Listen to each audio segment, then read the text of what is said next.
para los que estuvieron aquí la semana pasada, recordarán que hemos buscado en nuestra Biblia, y habíamos repartido una Biblia a cada persona para poder hacerlo.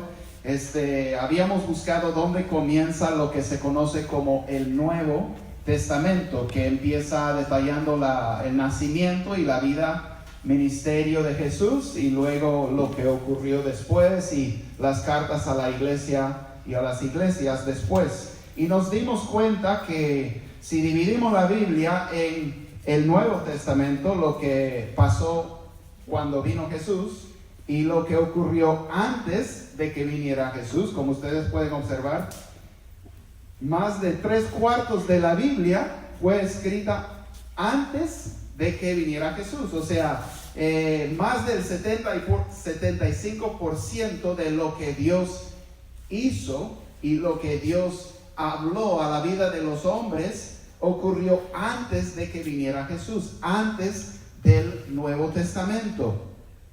Y nosotros vimos que nos conviene entonces poder entender toda esta parte, que es la mayoría de la Biblia, el Antiguo Testamento.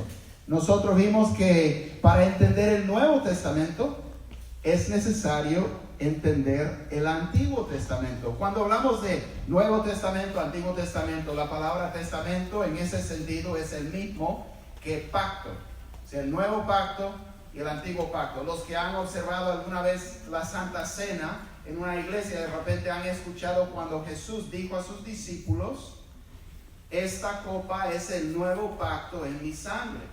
Jesús instituyó un nuevo pacto, el nuevo pacto, pero había un pacto anterior, por eso se llama el nuevo pacto. Había un antiguo pacto que Dios tenía con su pueblo de la antigüedad, el pueblo de Israel, y de eso leemos en todo el antiguo pacto. Le decimos Antiguo Testamento, pero significa el antiguo pacto, y es la mayor parte de la Biblia, cuando Dios iba preparando la humanidad para lo que Jesús venía a hacer. Dios ha ido revelándose desde los primeros días de la creación, poco a poco, a la humanidad. No reveló todo su plan de un solo, sino que iba revelándose más y más a la humanidad. Vimos que el Antiguo Testamento fue escrito para nosotros. O sea, es un libro cristiano. Ese es la Biblia de Jesús, de los apóstoles, el Antiguo Testamento. Ellos ni tenían el Nuevo, solamente tenían el Antiguo Testamento, y fue escrito para nosotros. Dice Pablo que fue escrito, todo lo que está escrito allí antes de que viniera Jesús fue escrito para nosotros, para nuestro aliento y para darnos aliento en nuestra fe, nuestra relación con Dios, y para nuestra advertencia, que hay muchas cosas ahí que son para advertirnos, para que no cometamos los mismos errores que cometió el pueblo de la antigüedad. Jesús les dijo a sus discípulos, después de resucitar, les dijo que el Antiguo Testamento hacía referencia a él, y eso es lo que estamos viendo ahorita. Me imagino que muchos de ustedes tienen uno de estos en su casa, una Biblia para niños, historias bíblicas de Jesús, pero hemos resaltado que esto no es una Biblia para niños, aunque sí lo es. Esta es una Biblia para adultos, esta es una Biblia para todos, porque es una herramienta increíble para ayudarle a uno a entender cómo todas las historias de la Biblia están conectadas entre sí. Todo lo que ocurrió está conectado entre sí, y también para entender cómo todo lo que ocurrió está relacionado con Jesucristo, el que iba a venir. Y entonces les hemos recomendado esto, y yo les digo, léanlo. Yo me senté el año pasado solamente a empezar desde el principio y a empezar a leer las historias de este librito, porque, como les digo, es un gran recurso. Entonces se lo recomiendo, léanlo con su familia o a solas, con sus nietos, sobrinos, hijos, o como digo, solamente con otros adultos. Es una gran herramienta. Quiero leer lo que muchos de ustedes ya habrán leído, si han empezado. Quiero leer de la introducción, porque creo que nos ayuda para lo que queremos mirar en este día. Dice así la introducción. Quiero leer de esta introducción lo siguiente. Dios escribió, te quiero. Lo escribió en el cielo, en la tierra y debajo del mar. Escribió su mensaje en todas partes, porque Dios creó todo lo que hay en el mundo para que le refleje como un espejo, para mostrarnos lo que Él es, para que nos ayude a conocerlo, para hacer que nuestro corazón cante. Dios también lo mostró con palabras y lo escribió en un libro llamado la Biblia. Ahora bien, algunos piensan que la Biblia es un libro de reglas, que le dicen a uno lo que debe hacer y lo que no debe hacer. La Biblia, por cierto, tiene algunas reglas. Esas reglas nos muestran cómo funciona mejor la vida. Pero la Biblia no es principalmente asunto de ti y lo que tú debes estar haciendo. Es asunto de Dios y lo que Él ha hecho. Otros piensan que la Biblia es un libro de héroes, que nos muestra lo que debemos imitar. La Biblia en efecto tiene algunos héroes, pero como pronto lo verás, la mayoría de las personas en la Biblia de ningún modo son héroes. Cometieron algunos grandes errores, algunos a propósito. Se asustaron y salieron corriendo. A veces fueron realmente crueles.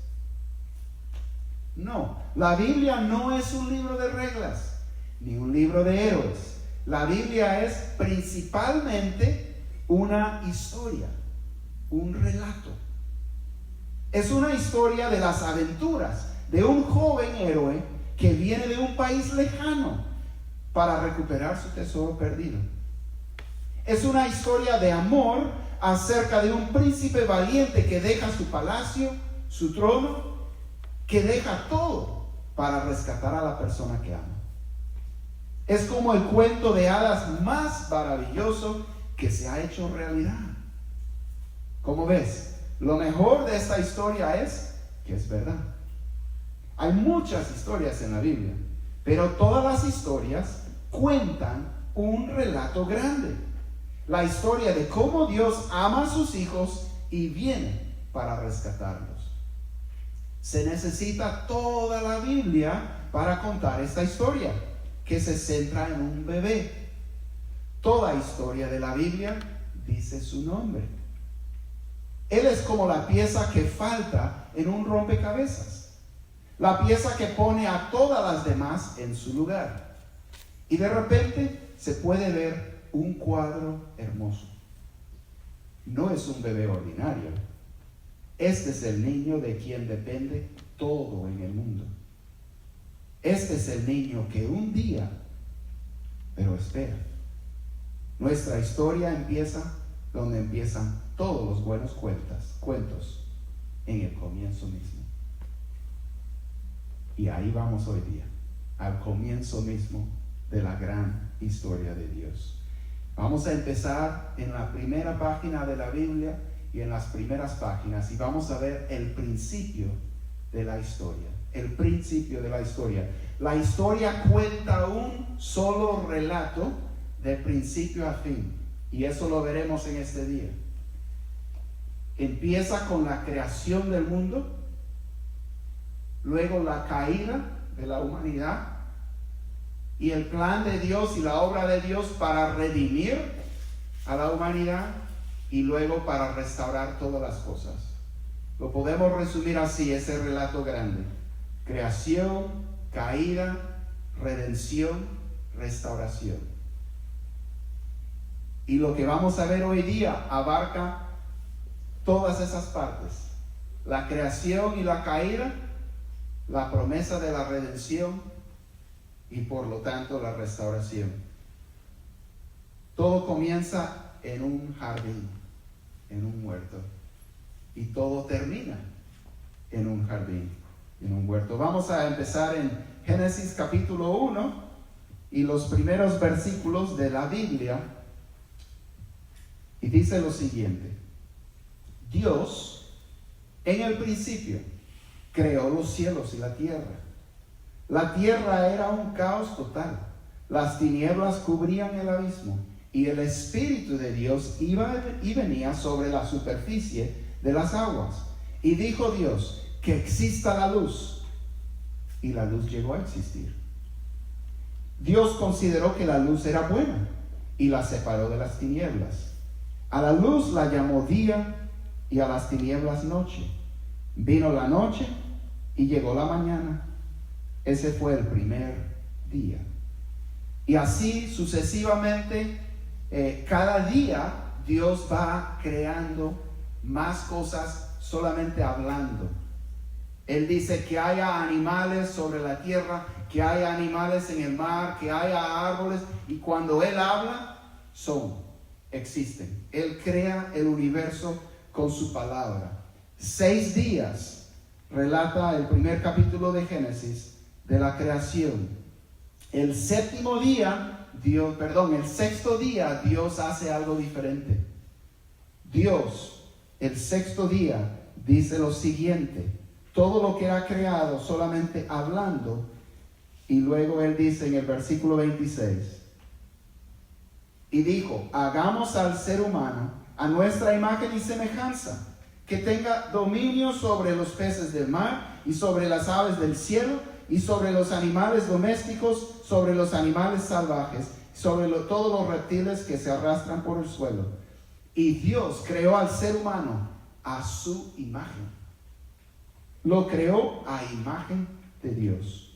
Hombre y mujer los creó. Entonces, aquí vemos que hay un ser que es diferente, que Dios crea, porque lo crea a su propia imagen y le da dominio. Así como Dios ejerce y tiene dominio sobre todo el universo, pues Él lo creó. Él le da dominio al ser humano sobre toda la tierra, toda la creación, y le ha hecho a imagen de Dios. Los hace hombre y mujer, iguales a la imagen de Dios, pero con distinción. Uno es hombre, una es mujer. A imagen de Dios los creó. Luego Él termina su obra de creación y leemos en el capítulo 2 los primeros versículos: así quedaron terminados los cielos y la tierra y todo lo que hay en ellos. Al llegar el séptimo día, Dios descansó porque había terminado la obra que había emprendido. Dios bendijo el séptimo día y lo santificó, porque en ese día descansó de toda su obra creadora. Esta es la historia de la creación de los cielos y la tierra. Entonces, Dios en 6 días crea todo y luego descansa. Y todo lo que había creado, Él dice que era bueno. Todo era bueno. Pero luego, en el capítulo 2, ¿verdad? El primer capítulo de Génesis detalla los 6 días de la creación.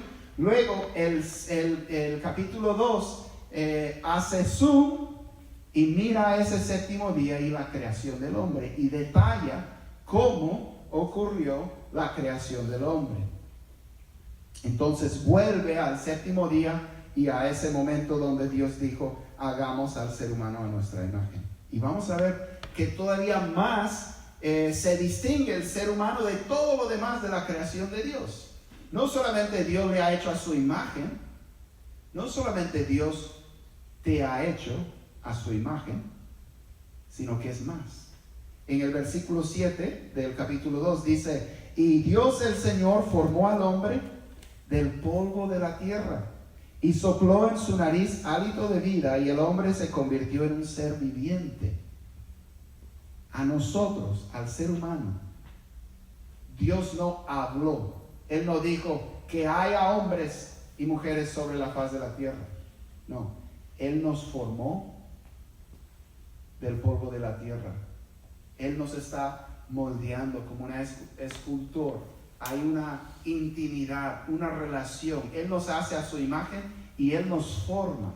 Y luego Él mismo sopla en la nariz del hombre y el hombre viene a ser un ser viviente. El mismo aliento de Dios es el que ha recibido y vive. Nada de lo demás que Dios ha creado fue así. Ninguno de los animales lo formó del polvo de la tierra, solamente habló y existieron. Pero a nosotros hay algo más. Y bueno, continúa y aquí detalla bastante más cómo viene a existir la mujer y también qué es lo que Dios les ha mandado al hombre y a la mujer. Dice en el versículo 15: Dios el Señor tomó al hombre y lo puso en el jardín del Edén para que lo cultivara y lo cuidara. Y le dio este mandato: puedes comer de todos los árboles del jardín, pero del árbol del conocimiento del bien y del mal no deberás comer. El día que de él comas, ciertamente morirás. Luego Dios el Señor dijo: no es bueno que el hombre esté solo. La primera vez que Dios dice que algo no es bueno. Todo el primer capítulo, cada vez que crea algo, y Dios vio que era bueno, y Dios vio que era bueno, y Dios vio que era bueno. Lo único que no ha sido bueno en toda la creación es que el hombre esté solo. Y si tú eres mujer, tú entiendes perfectamente por qué Dios dijo que no era bueno que el hombre estuviera solo. Y si tú eres hombre, debes reconocer por qué Dios dijo que no era bueno que estuviera solo. El mundo fuera, la creación fuera incompleta y el hombre fuera, podríamos decir, incompleto, incapaz, no sé, sin la ayuda que Dios le va a hacer. Miserable también. Miserable también. Dice: no es bueno que el hombre esté solo. Voy a hacerle una ayuda adecuada. Entonces Dios el Señor formó de la tierra. Bueno, Él va y trae a todos los animales ante Adán. Y Adán les tiene que poner nombre a todos los animales. Y como que Dios le está haciendo ver todos estos animales, macho y hembra, pero Él está solo. Y no hay nada en la creación que sea como Él. Porque Él es distinto. Él es hecho a imagen de Dios. Y Dios mismo le formó. Entonces, continuamos en el versículo 21. Dice: entonces Dios el Señor hizo que el hombre cayera en un sueño profundo. Y mientras dormía, le sacó una costilla y le cerró la herida. De la costilla que le había quitado al hombre, Dios el Señor hizo una mujer y se la presentó al hombre, el cual exclamó: esta sí es hueso de mis huesos y carne de mi carne. Se llamará mujer, porque del hombre fue sacada. Por eso el hombre deja a su padre y a su madre y se une a su mujer, y los dos se funden en un solo ser. En ese tiempo el hombre y la mujer estaban desnudos, pero ninguno de los dos sentía vergüenza. Hasta aquí la creación, el diseño de Dios está perfecto. Todo es bueno. Lo único que no fue bueno era que el hombre estuviera solo, pero ahora ya tiene su ayuda, tiene su compañera y ellos están tranquilos. Toda la abundancia de la creación, toda la abundancia del jardín que Dios plantó es para ellos. Todo es para ellos. La única limitación que tienen es que hay un árbol que no deben comer. Y es simplemente una manera de que ellos puedan demostrar que están confiando en Dios. Confiando en Dios. Él no puso el árbol ahí para hacerles tropezar.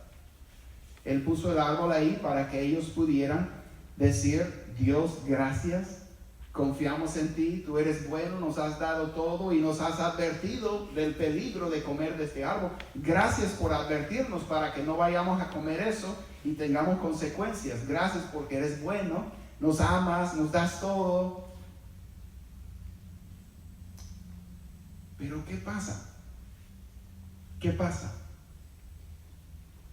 Ellos estaban desnudos y no sentían vergüenza. ¿Hay cosas que te causan vergüenza a ti? ¿Hay cosas que tal vez has hecho en el pasado? ¿O hay cosas que tal vez no has logrado, que has querido lograr? Tal vez tienes miedo de ser descubierto, que puedan saber quién eres realmente o qué has hecho. Vergüenza. Nosotros sentimos vergüenza. Ellos no sentían nada de eso. Nada. Todo estaba abierto. Su propio ser no tenía nada que ocultar. Pero las cosas ya no son así. O sea, algo ha cambiado. Algo ha cambiado. Los primeros capítulos de Génesis, del 1 al 3, nos explican qué está mal en el mundo. Porque a diario podemos mirar a nuestro alrededor, podemos encender el televisor o mirar en el Facebook o en la noticia o hasta dentro de nuestro propio corazón y podemos saber que hay algo que está mal en el mundo. ¿Qué está mal en el mundo? Bueno, Génesis 1 a 3 nos explica qué está mal en el mundo y el resto de la Biblia nos explica qué es lo que Dios está haciendo y lo que Dios ha hecho al respecto. Entonces vamos a pasar al capítulo 3 de Génesis. Aquí vamos a enfocar un poco porque el tercer capítulo de Génesis nos explica qué es lo que está mal en el mundo. Hemos escuchado del primer y segundo capítulo de Génesis la creación. La creación de Dios fue buena. Todo era bueno. Había armonía relacional entre el hombre y Dios y entre la humanidad entre sí.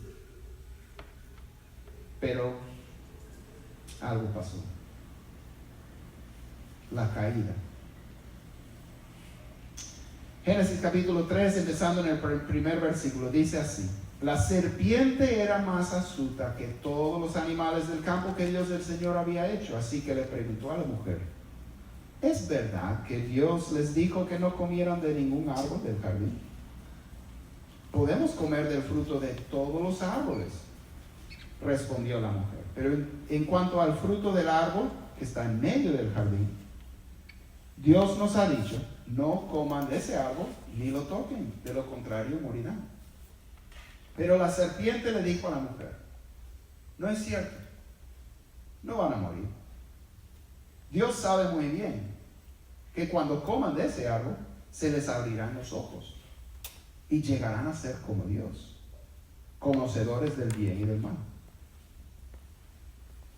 La mujer vio que el fruto del árbol era bueno para comer, que tenía buen aspecto y era deseable para adquirir sabiduría. Así que tomó de su fruto y comió. Luego le dio a su esposo y también él comió. En ese momento se les abrieron los ojos y tomaron conciencia de su desnudez. Por eso, para cubrirse, entretejieron hojas de higuera.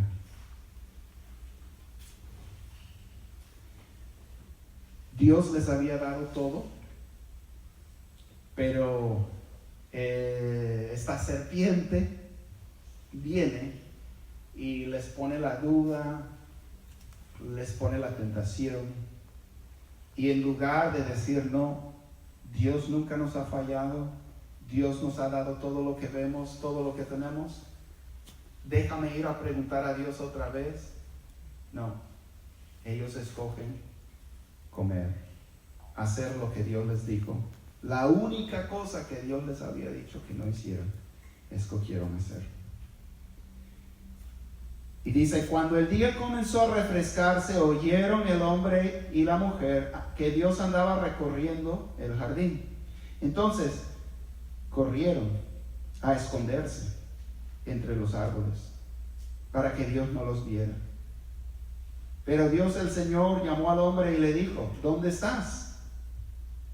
El hombre contestó: escuché que andabas por el jardín y tuve miedo porque estoy desnudo Por eso me escondí.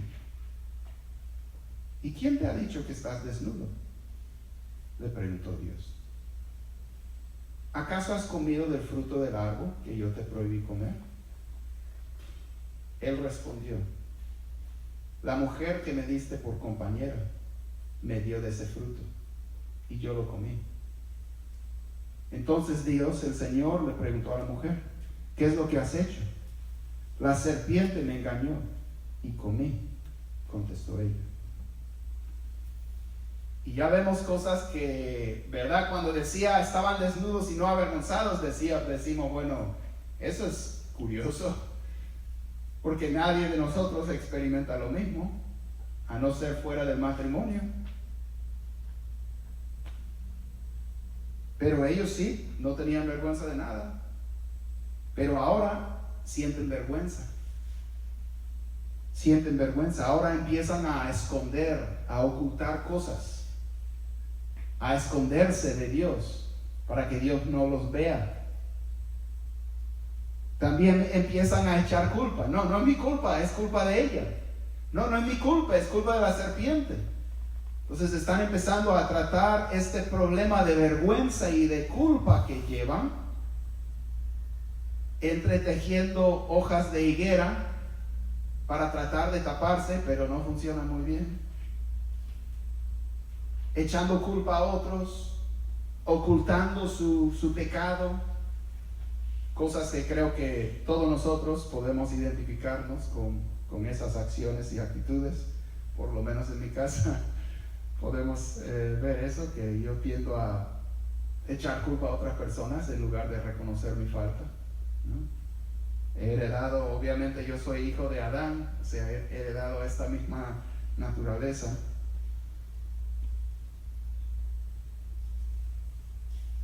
Entonces, seguimos leyendo y dice en el versículo 14, Dios el Señor dijo entonces a la serpiente: por causa de lo que has hecho, maldita serás entre todos los animales, tanto domésticos como salvajes. Te arrastrarás sobre tu vientre y comerás polvo todos los días de tu vida. Pondré enemistad entre tú y la mujer, entre tu simiente y la de ella. Su simiente te aplastará la cabeza, pero tú le morderás el talón. A la mujer le dijo: multiplicaré tus dolores en el parto y darás a luz a tus hijos con dolor. Desearás a tu marido y él te dominará. Al hombre le dijo: por cuanto le hiciste caso a tu mujer y comiste del árbol del que te prohibí comer, maldita será la tierra por tu culpa. Con penosos trabajos comerás de ella todos los días de tu vida. La tierra te producirá cardos y espinas, y comerás hierbas silvestres.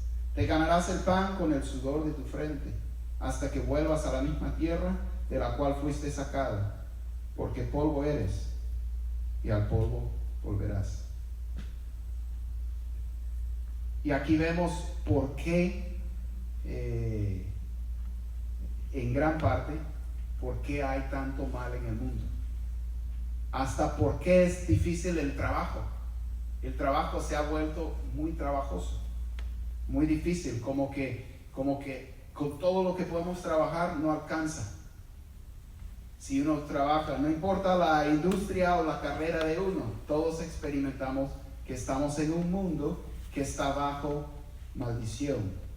La tierra está bajo maldición. Esta maldición que Dios ha pronunciado es algo que sigue en efecto. Es algo que sigue en efecto. Hay desastres naturales por todo el mundo. Hay, como él dice, cardos y espinas, y cuesta que la tierra produzca algo bueno. Antes habían estado en un huerto donde lo único que crecía eran cosas buenas y todo era para ellos. Pero ahora va a costar que pueda salir algo bueno de la tierra. La maldición. Y luego dice: el hombre llamó Eva a su mujer, porque ella sería la madre de todo ser viviente. Dios el Señor hizo ropa de pieles para el hombre y su mujer y los vistió. Y dijo: el ser humano ha llegado a ser como uno de nosotros, pues tiene conocimiento del bien y del mal. No vaya a ser que extienda su mano y también tome del fruto del árbol de la vida y lo coma y viva para siempre. Entonces Dios el Señor expulsó al ser humano del jardín del Edén para que trabajara la tierra de la cual había sido hecho.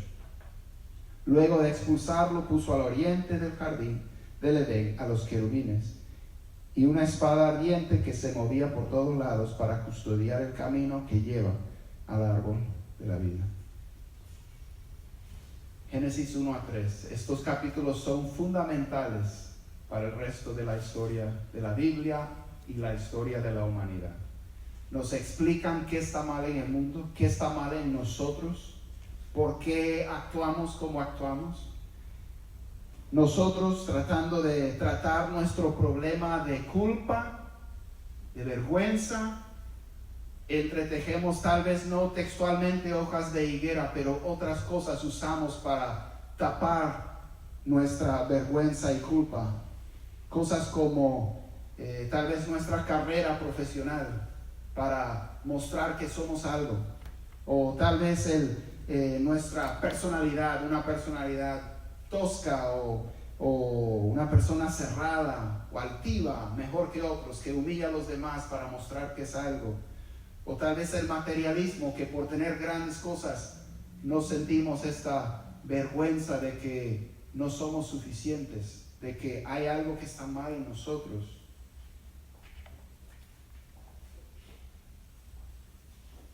¿Qué usas para tapar la vergüenza, la culpa en tu vida? Para apagar la conciencia que te dice que algo está mal. Todo lo que teníamos, ahí lo perdieron. O podríamos decir, como la Biblia dice, lo perdimos. Porque descendiendo de Adán, estábamos en Adán. Él era nuestro representante. Y Él tomó la decisión para todos nosotros. Todo se ha perdido. Todo se ha perdido. Es una situación devastadora que comienza la Biblia. La creación buena, pero la caída terrible. Por eso hace varios siglos un autor escribió, realmente son varios libros de poesía narrativa que se llama El paraíso perdido. John Milton dice lo siguiente en El paraíso perdido, pensando en todo lo que perdieron. Adán, el primero de los hombres, al dirigir estas frases a Eva, la primera de las mujeres, hizo que Satanás aguzara los oídos para escuchar las palabras de aquella nueva lengua. Oh, mi dulce compañera, única con quien comparto todos estos placeres y a quien amo más que a ellos. Preciso es que el poder que nos ha hecho y que ha hecho para nosotros este vasto mundo sea infinitamente bueno, tan generoso como bueno, y asimismo tan liberal en su bondad como infinito. Él nos ha saciado del polvo, Él nos ha sacado del polvo y nos ha colocado aquí, en medio de toda esta felicidad, cuando por nuestra parte no hemos merecido nada de su mano, ni podemos hacer nada nada de que Él pueda tener necesidad. No exige de nosotros otra cosa que un solo deber, una fácil obligación, que de todos cuantos árboles producen en el paraíso frutos variados y deliciosos, nos abstengamos únicamente de tocar el árbol del conocimiento del bien y del mal, plantado cerca del árbol de la vida. Tan cerca de la vida crece la muerte. ¿Y qué es la muerte? Alguna cosa terrible, sin duda, porque como tú no ignoras, Dios ha dicho que tocar el árbol del conocimiento del bien y del mal es lo mismo que morir. Esta es la única prueba de obediencia que nos ha impuesto entre tantas facultades de poder y soberanía que nos ha conferido. Y luego cayeron. Y toda la creación cayó con ellos. Pero John Milton escribió otro libro que se llama El Paraíso Recobrado, porque solamente estamos en el capítulo 3 de Génesis. Estamos en como la tercera página de la Biblia. La historia no termina aquí. Y hasta aquí mismo podemos ver rayos de esperanza. Aunque la situación se ve devastadora, hay rayos de esperanza hasta aquí mismo, en el capítulo 3, que detalla la caída de la humanidad. ¿Qué rayos de esperanza si todo lo han perdido? Bueno, no murieron físicamente al instante. O sea, Dios no aniquiló la humanidad. Podía haberlo hecho. Murieron espiritualmente. Dios había soplado en sus narices hálito de vida. Vinieron a ser alma viviente. Pero cuando comieron de ese árbol, escuchamos, algo cambió al instante. Se les abrieron los ojos y ellos se daban cuenta de su culpabilidad, de su pecado. Ellos murieron espiritualmente en ese momento y su cuerpo empezó a morir. Ahí entró la muerte. Pero ¿por qué Dios no los destruyó? ¿Por qué los permitió vivir? ¿Dios tendrá algún propósito, algún plan? ¿Qué es lo que Dios hará? Otro rayo de esperanza. Dios no les maldijo a Adán y Eva. A la serpiente le dijo, maldita serás tú. Pero a Eva le dijo, multiplicaré tus dolores. Y al hombre le dijo, maldita será la tierra por tu culpa. Pero no les maldijo a ellos. Pero hay algo más. ¿Cuál fue el síntoma, el sentimiento de Adán y Eva inmediata por lo que habían hecho? ¿Se acuerdan? ¿Qué es lo que sintieron al instante? Vergüenza, culpa por su pecado. Habían hecho lo que no tenían que haber hecho. Pero ¿qué hace Dios? ¿Los condena a sufrir y soportar esa vergüenza el resto de sus días? Dios los cubre. Dios los viste.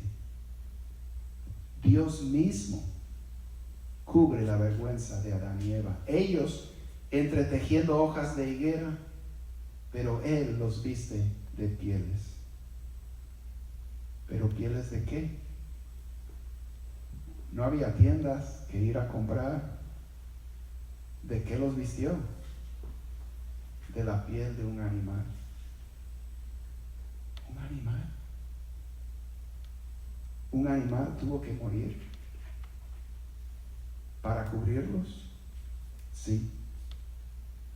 Y aquí tenemos la primera sombra del sacrificio sustitutivo que vamos a ver durante el resto del Antiguo Testamento, de que la vida de uno puede sustituirse por la de otro, que un sacrificio de un animal puede cubrir el pecado, que esa vida tiene que darse porque la paga del pecado es muerte, pero Dios acepta el pago de un sustituto a favor de uno. Aquí vemos la primera sombra de eso. Esto será desarrollado y amplificado durante el resto de la historia, Dios revelando poco a poco y más acerca de esta verdad de un sustituto perfecto y sin mancha, macho, que tenga que ofrecerse por un sacerdote que Dios ha seleccionado, en el lugar que Dios ha seleccionado. Todo Dios lo va a ir revelando, pero aquí tenemos la primera sombra de ese sacrificio sustitutivo, todo lo cual señalaba al que vendría un día y como Cordero de Dios quitaría, no cubriría, quitaría el pecado del mundo, porque el sacrificio de este sería diferente. No sería un sacrificio que se tiene que repetir año tras año, no sería un sacrificio que cubría temporalmente el pecado, sería un sacrificio cuyo sangre quita borra, limpia el pecado por completo, blanco como la nieve.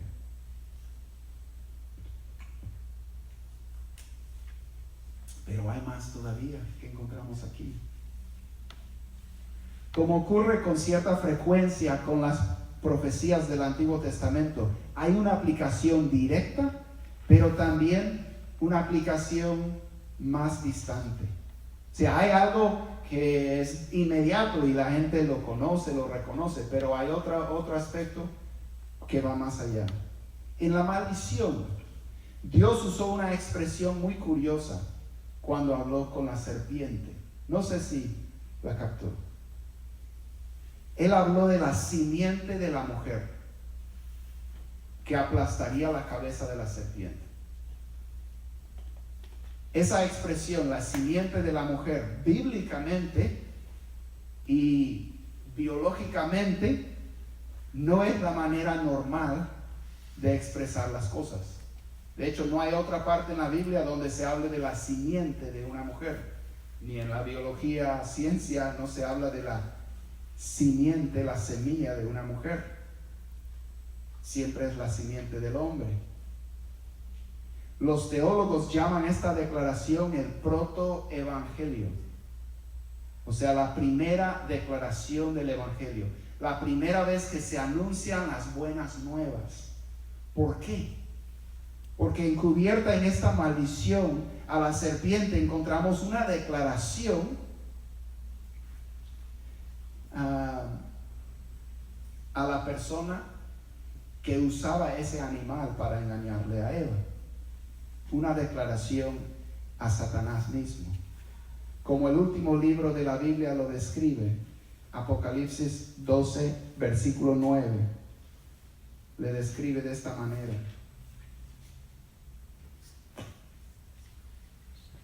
Aquella serpiente antigua que se llama Diablo y Satanás, que engaña al mundo entero. Esa antigua serpiente era Satanás, el culpable de engañar a Adán y Eva y de traer esa caída en el mundo. Dice Dios que un día vendrá uno de la simiente de la mujer que aplastará la cabeza de la serpiente. Le dará un golpe mortal a pesar de que éste le hará daño. Le va a herir Satanás a la simiente de la mujer, pero la simiente de la mujer le va a aplastar la cabeza. Esta profecía es algo que se va describiendo durante el resto de la Biblia, hasta que dice en Gálatas 4:4, pero cuando se cumplió el plazo, Dios envió a su mujer estoy leyendo mal. Pero cuando se cumplió el plazo, Dios envió a su hijo, nacido de una mujer, nacido bajo la ley, para rescatar a los que estaban bajo la ley, a fin de que fuéramos adoptados como hijos. Entonces, sabemos que Jesús nació de mujer, pero no de hombre. Únicamente en la historia de la humanidad hubo una persona que realmente se le podría describir como simiente de la mujer, porque no tenía papá humano. Y en Hebreos 2, 14 y 15 nos dice de esa obra, ese golpe mortal que él dio, dice: por tanto, ya que ellos, los hijos de Dios, ya que ellos son de carne y hueso, él también compartió esa naturaleza humana para anular mediante la muerte al que tiene el dominio de la muerte, es decir, al diablo, y librar a todos los que por temor a la muerte estaban sometidos a esclavitud durante toda la vida. Pues ciertamente, él dice que Jesús, cuando vino, tomó carne humana para destruir a través de la muerte al que tenía el poder de la muerte, a Satanás. Entonces, desde el principio de la Biblia, desde el huerto del Edén, vemos vislumbres de Cristo que va a venir en ese animal que murió para cubrirlos, en esa declaración a la serpiente. Pero ¿qué significa para ti todo esto? ¿Tú cargas vergüenza, culpabilidad? Dios ha hecho provisión. Ellos trataban de ver la manera, pero Dios es el que tuvo que vestirlos. Y Él ha hecho lo mismo para ti. Él ha derramado la sangre de un cordero para cubrir y quitar tu vergüenza. Tomará el resto de la Biblia para contar la historia, pero tú no tienes que esperar. Tú puedes entregarle hoy día tu vergüenza. Tú puedes pedirle a Dios que acepte el sacrificio de Cristo en tu lugar. Tú puedes arrepentirte de tus pecados y puedes creer en el Cordero que fue inmolado por ti. Vamos a orar. Señor, gracias. Pedimos que nos ayudes, Señor, a poder reconocer, Señor, que tú has hecho todo lo necesario para quitar nuestra culpa, nuestra vergüenza. Señor, gracias porque tú has mostrado desde el principio que tenías un plan y que ese plan involucraba, Señor, uno que iba a poner su vida por los demás, por nosotros, que Él iba a destruir al que tenía el dominio de la muerte, a Satanás, y, Señor, un día restaurar todas las cosas. Pedimos que nos ayudes, Señor, a entregarte nuestra vergüenza, nuestra culpa y decir, Señor, perdóname, límpiame, hazme nuevo, vísteme, cúbreme, para que yo pueda, Señor, estar en paz contigo y con los demás. Y, Señor, de repente hay muchos que somos creyentes en Cristo ya, pero cargamos con mucha vergüenza por las cosas que hemos hecho. Señor, ayúdanos a saber que tú nos invitas a entregarte esas cosas. Tú eres el que sacrificaste ese animal, mataste ese animal para vestirlos, y tú quieres, Señor, vestirnos a nosotros. Tú quieres cubrir y quitar nuestra vergüenza. No quieres que estemos caminando con eso, escondiéndonos, Señor, ocultando, echando culpa. Tú quieres que podamos reconocer nuestros pecados delante de ti, sacarlos a tu luz, Señor, para que tú nos los quites con toda la vergüenza y culpa también. Señor, queremos hacer esto en este día y en este momento.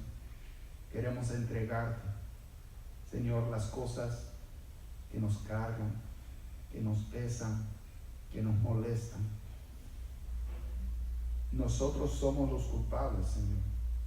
Nosotros somos los que hemos extendido la mano y tomado lo que nos habías dicho que no. Somos los que hemos rechazado tu camino, Señor. Pero confiamos que tú quieres perdonarnos. Te damos gracias, Señor. Acompáñanos en esta semana, Señor. Ayúdanos a meditar en estas verdades, Señor, y a saber, Señor, que tú nos amas y nos quitas la vergüenza. En el nombre de Jesús.